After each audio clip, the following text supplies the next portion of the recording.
The next expansion for Warcry has been revealed at the Las Vegas Open. For Warcry Bloodhunt, we're getting the Khornate Claws of Karanak and the deathly Askurgan Trueblades for the Soulblight Gravelords. Let's go check them out.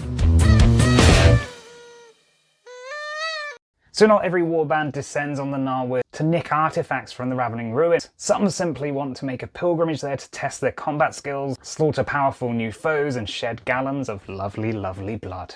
Surprising, maybe not too many people, Warcry Bloodhunt pits Khorne against a deaf warband, the Soulblight Gravelords. Now I was shouting Flesh Eater Courts myself a little bit, but the fact there was a Soulblight icon on the map which I missed, which actually was called Bloodhunt, did lead people to guessing this correctly. In this box set, which is the second of 3 planned expansions for this season of Warcry, we are meeting the Askurgan Trueblades, monastic Soulblight Gravelords, and the Claws of Karanak, Khornate cultists who just love flesh hounds. The Askurgan Trueblades feature our first look at undead from the realm of Ghur.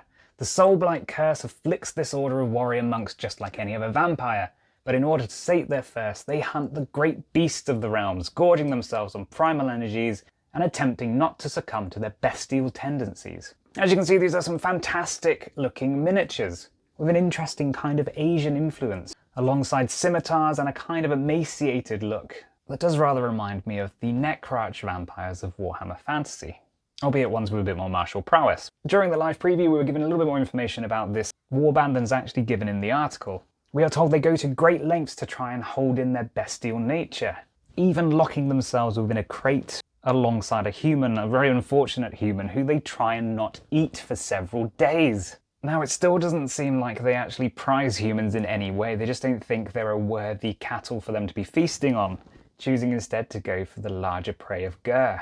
Now, when one of them does succumb to their bestial nature, it's not considered a brilliant thing, but unlike for most other Soulblight vampires, these monastic vampires, with their strength of will, can pull themselves back into a fairly vampiric form, as we see here with this one with a little bat riding on his shoulder. Now, they don't hold quite the same place in their society once they've come back from this, but you know, it's better than staying a slathering beast for the rest of your days. One of which we do see in the warband pictured.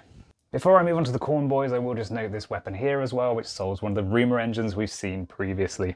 And following Warcry traditions, they do have the symbol upon their chest, denoting them as part of that warband, and this will no doubt be the symbol that's going to appear on their cards, and it looks like the symbol that appears on the map. In the other corner, we have the Claws of Karanak, with Karanak being the chunky old 3-headed flesh hound of Khorne. These savage warriors have abandoned the last vestiges of civilization, even loping into battle on all fours. So again, we were told a little bit more during the online preview, but being Khorne, it is all pretty simple. These Khorne cultists are absolutely obsessed with flesh hounds, blimmin' love them, and they were kind of unclear whether this chap that is down on all fours is actually going to potentially change into a flesh hound, but he's certainly got some of the blessings of Khorne, and is on the way to turning into something interesting. I suspect maybe a particularly hairy Khorgoroth. Now, looking through these models, there's nothing that makes them stand out as a really, really unique approach to Khorne, as perhaps the Aztec-influenced Warhammer Underworlds warband. But if you like Khorne, you're likely to like this warband.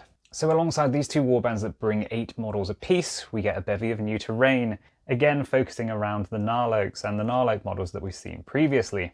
Again, they've extended them in interesting ways, much like they did for Warcry Sundered Fate. This time they're fortified, with reinforced platforms broadening the landscape of possibilities for the Narwood and letting fighters clamber atop them and pepper their foes with makeshift missiles. You're also getting a couple of ladders.